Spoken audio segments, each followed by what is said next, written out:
Well, hello everybody. Another live today. 3 lives on a Sunday, and I'm here in East Vancouver. I just finished a paper by Dr. Selbi Durdiyeva, and she's a scholar with an immense background as a doctor of law and also master's in economics and management, which is right up my alley.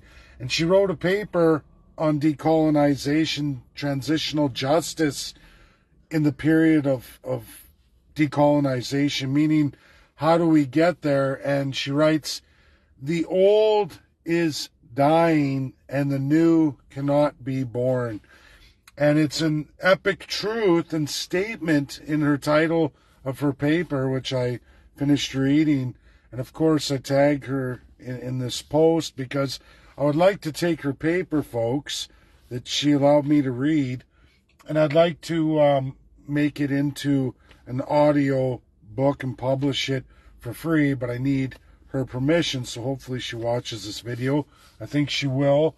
It's a great read, and I just want to give my 2 cents and what I'm working on, Doctor, and real decolonization and transitioning the justice system, the academic justices, so to speak, those constitutional experts and studiers of law.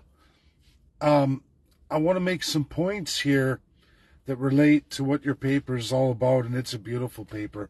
I loved it tremendously, and it's fitting as I sit here in East Hastings getting ready to plan out my day and what I'm going to be doing. I want to go through some things about that paper, and that's the idea that these colonial entities that still exist, we can look at Germany, it's still there, India, it's still there, and here's the problem. With constitutional monarchies in those age of empires, long before there were any human rights, and folks, this is new. Human rights are new post-World War II.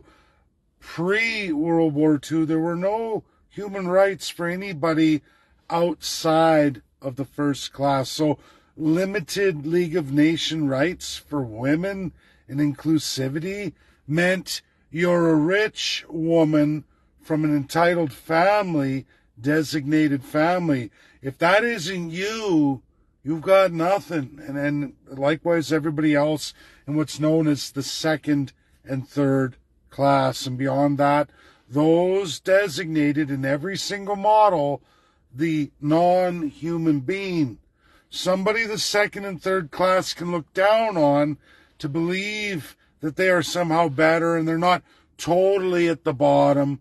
You're a working slave, but look, it could be worse.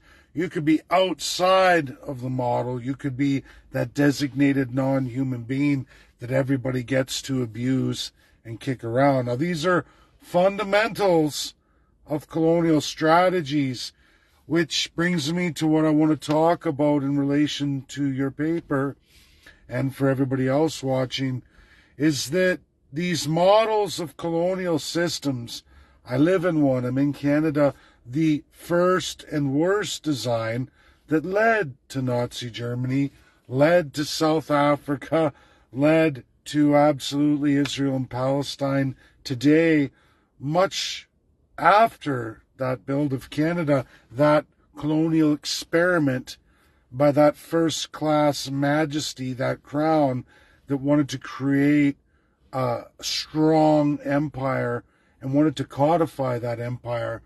And what that means, and it's meant since the first ever written, acknowledged Constitution, and then a lot of people like to talk about it, the Magna Carta, which holds the story of Robin Hood, the fabled story, that is exactly what is wrong with colonialism and constitutional monarchies codified. That means codifying colonialism.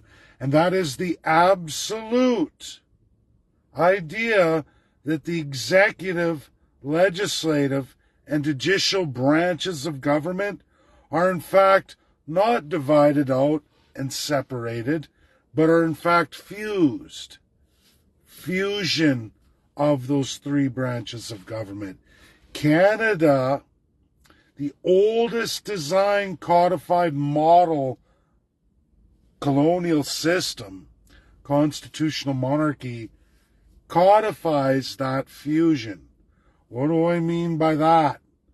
The crown is embedded inside the Constitution so that the executive, in fact, controls the entire executive, the entire legislative, and entirely the judicial branches of government. You can never, and I repeat, never, and not when I say that, you can't even find an example of any institution codified, any government codified in colonialism that doesn't pull those bonds apart. Even post-constitutional monarchy in republic designs, the crown power remains in the hands of the executive, meaning they didn't dismember the crown's power. They may have created what looks like an independent executive, an independent legislative, and an independent judicial branch, except for the powers of the appointments. That ultimate crown autocratic power remains with the executive entirely. In Canada, you can clearly read all the constitutional acts of Canada, plus all the amendments ever done, and at no time since the start of Canada, 1867, and to this day, 2023, as I give this video, has that ultimate crown authority ever been removed from the executive branch of government, meaning they fully control the legislative and the judiciary, all appointed and sworn absolutely to the highest executive titles in the constitutional monarchy system, meaning all your justices, all your lawyers, all your police, and all your military has an oath of allegiance and is bound.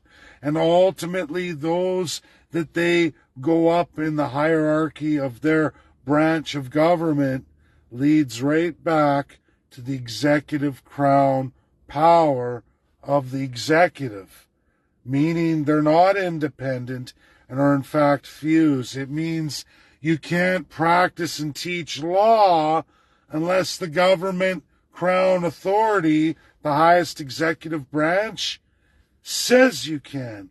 And if you buck their system, you don't get to teach law or practice law in Canada. I just produced Dr. Selbi. I just released the last student of law to challenge in the province of Alberta the oath of allegiance. It goes against what he believes. And he lost in our highest court of Alberta, our superior court, as it always does, that is sworn and appointed to the executive, said you will swear your oath of allegiance to that crown, that executive, meaning you can't get a license to practice law in the province of Alberta unless you're sworn to the crown executive. You will obey, which means you can never be a justice, a lawyer, or a professor of law in Canada holding a bar unless you give that authority over. Your sovereignty, your mind, your body and soul to that end. It's never going to change unless we remove the crown powers. That is the only way. You can never transition in law or justice anywhere in crown colonial design. Even post-republics, military dictatorships or other institutions built in those systems until you remove the crown powers. The crown must be crushed, smashed, and shattered into all the million pieces of the country and the regions within. You must dismember that. That must be dismembered. If you do not, you will never decolonize. You can call yourself the great liberal republic, we the people, all you want. But if the highest laws of the land don't codify any of those things, and in fact, hand over crown powers and authority to the executive to ultimately appoint, control through a sworn oath of all those in the other branches of government, you're not decolonized. You will never be decolonized. And we can look at Nazi Germany, South Africa apartheid, Israel as it is today and has been since 48, and pre the declaration made by King George V, in full knowledge of creating a subject and a system based on absolute abuse of a savage peoples. That is institutionalized in all crown colonial designs. And you're always going to be crown colonial. Crown, as long as in your highest laws of the land, those powers exist, are set, and you only codify the powers of a first class, the real peoples of that country, that society, that UN state. There is no civil societies, and I feel you, Selbi, that can do anything to stop it because they are incorporated into that system and bound eternally to following that system, and it's codified that way. It's first, second, third class, and then a savage class of people to keep all those in the second and third class working very, very hard to support the upper echelon. A vast wealth transfer. You will never have fair wages because the goalposts always move. Sure, you can get raises. Hey, we kept up to inflation. But the property values explode. The cost of living explodes. And what's available to each and every new generation, i.e., the old are dying and the new cannot be born. You're never going to transition anything until you destroy the crown. Literally and figuratively, even in the republics, those crown powers are still there. India still has the crown appointments. Since 48, they still have them. It's what corrupts India even to this day. Is it maybe transitioned a little better than Canada? It's still a colony. It's still part of the British Empire, the Commonwealth. They still hand over all the power to the UK's royal family, literally, not figuratively. When they say, oh, it's just customary law, doesn't mean anything. It means quite a bit. It means the idea of pure inequality, class structure, and a fusion of the executive, legislative, and judicial branch. Land availability. Again, today I'm in East Hastings. This is the most expensive place in North America. The most expensive place in North America. I've been to New York. I've been to Manhattan. I rented a room right on the coast, a very nice room, for only 60% of what I'm paying here in East Vancouver. And I promise you, dirty, disgusting, crunched pure colonial crud. It is exactly what Hong Kong is, and is this close to being officially as expensive as Hong Kong. The coffin city. Not created by communism, created by crown colonialism. An experiment for the rich inside that first class, second, third class, savage class people system that wants to be the new world order, which is exactly what the old world order was pre-World War II. We can thank Russia and the United States of America for making that possible to change and transition the world.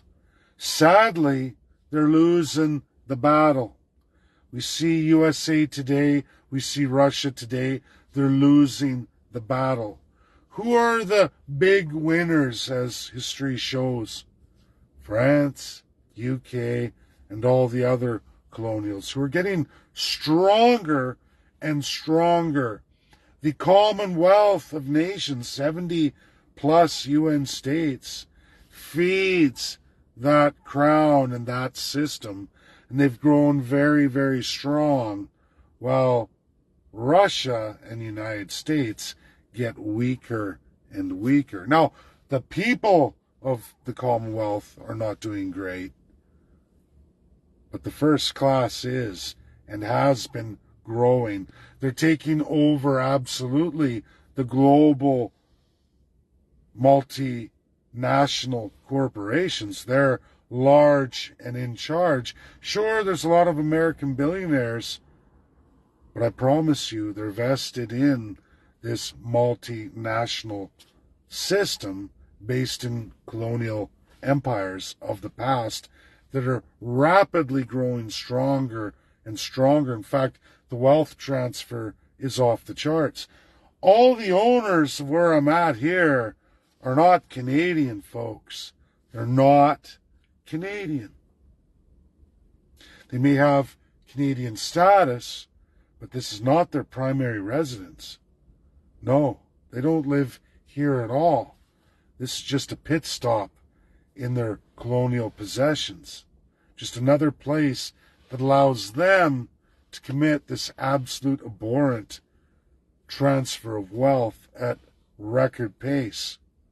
Do you think the idea of Russia Federation today and the United States of America over the last 247 years, we the people can withstand that kind of ability to cheat so many out of so much legally? They can't compete. They'll never compete. And they're going to keep falling down. We're seeing it. The American government can't even afford its debt to GDP ratio anymore. They're this close to running bankrupt. And there's no House Speaker for the Republicans. Joe Biden's not going to get any more monies. The government's this close to getting shut down. The government is losing it.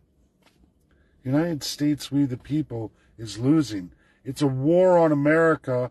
It's a war on Russia. And what is that? That's the idea of a we the people republic, equality of the person, the entire removal of class structure. People often get it wrong. They say, we're going to communism, we're going to communism. This is not communism.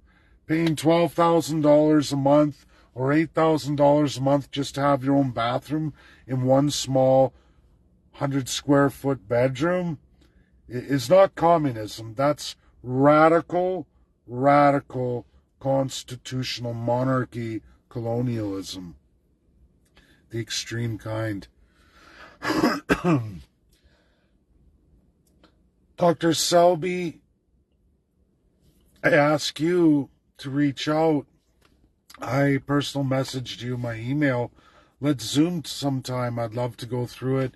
You're a very, very smart woman, and I enjoy your readings. I enjoyed your last 3 papers, and I am very privileged to read this one. I'm asking for your permission to just do like an audio book. I already took your paper. I downloaded it, but I need your approval so that I can make an audiobook for all my friends and followers and all those who want to know more about how we can get out of the system. People who want to know about our fused justice system. And I know a lot of folks have woken up to it, especially post-COVID-19, everything that happened during COVID-19. You saw the power of a fused judiciary absolutely bound to the executive government, and they obeyed, and they beat down and crushed anybody who opposed any of their autocratic implementations. Whether you agreed or not wasn't the issue. It was the idea that the Charter of Rights and Freedoms, like the Magna Carta, the first one, has never, ever been for any of the people. It's administered, it's used by that first-class crown system. They get all the reaps of it, but they take away those and interpret those rights and freedoms on any given day of the week as they see fit for all the second, third, and absolutely the savage class who don't get any of it. This is the truth. This is the problem that proceeds to go after World War II that was supposed to be never again. Remember those words, folks. Never again. But quickly and advancedly, the Crown moved forward, and they're taking more than ever, and they're as strong as they ever were again, at least economically. And we're watching those who fought against it, the United States of America and the Russian Federation, fall today. They're at unprecedented lows since World War II. And we can say, oh, World War III, let's have it. Folks, if World War III is any indication of the last 30 years, America will no longer be a we the people republic, but in fact, a constitutional monarchy in itself. It may be a republic, but will have all the powers and embedments. You watch. They are working to destroy the Supreme Court of the United States. They don't want an independent judiciary. They don't want an independent Congress. You can see that. They don't like any of the checks and balances that block the elite from raping, pillaging, and plundering the people. If there was a World War III today, I am sorry, but USA, in bed with all the constitutional monarchies, versus the Federation of Russia, the communists and civil law socialists, and let's say the United States in this embedded constitutional monarchy league happens to win in the new World War III post-era, we will in fact go back to a League of Nations, Age of Empires system. I can see the writings on the wall. I can see that America would be transformed into a fused executive, judicial, and legislative branches of government. They'd all be one.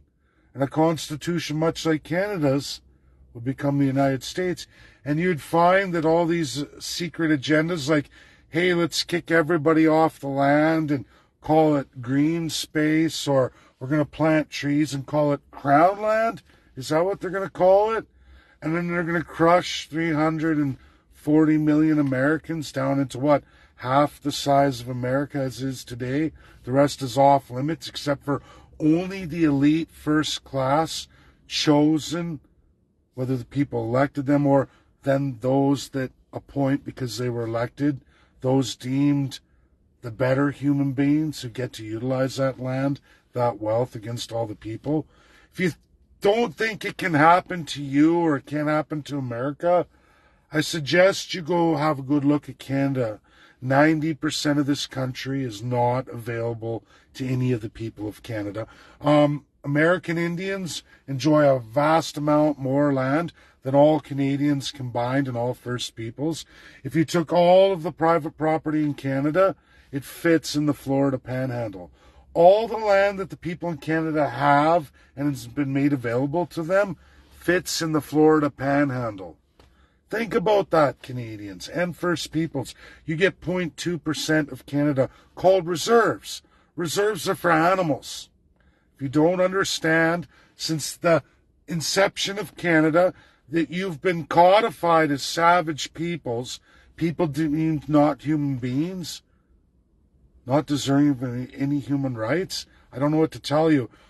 Many prime ministers have it logged in the parliamentary records of Canada. It's said over and over and over again. The Indian Act 1876 to destroy you, to remove the federalism that worked so well in only a few countries like Switzerland, United States, and Russian Federation today. They're the only countries that incorporate federalism. Canada is a very limited federalism. You don't have any regional constitutions, none whatsoever, except for executive authorities of the crown to take away everything that's yours and make it theirs. Because you're not deemed a citizen. You're a subject, or even worse, a savage. This is real. This is 2023. Canada is ground zero for colonialism. We're the first and worst codified design. Openly codified, meaning the highest laws of your land, written for everyone to read. But apparently no one can read because the government's conditioned you not to. Don't ask questions. What are civics? You don't need any civics. What are human rights? Never mind international law. That's not yours. We'll create our own international law at the national level and pretend it's international law. We'll even draw our websites to look and sound and even have the similar logos with some changes to the real international organizations. We'll crown swear all the civil societies, non-profits and religions, like church under state, civil societies under state. Because if they don't hold to their oath, we will destroy them. That's our codified power. You will be deregistered. You will lose everything. Don't believe me? Look at COVID-19. Look at the whopping fines against any businesses that refused. Do you think any of these non-profit civil societies can exist and operate in Canada without the expressed consent of the first class? No, they can't exist. They will obey, or they'll be deregistered.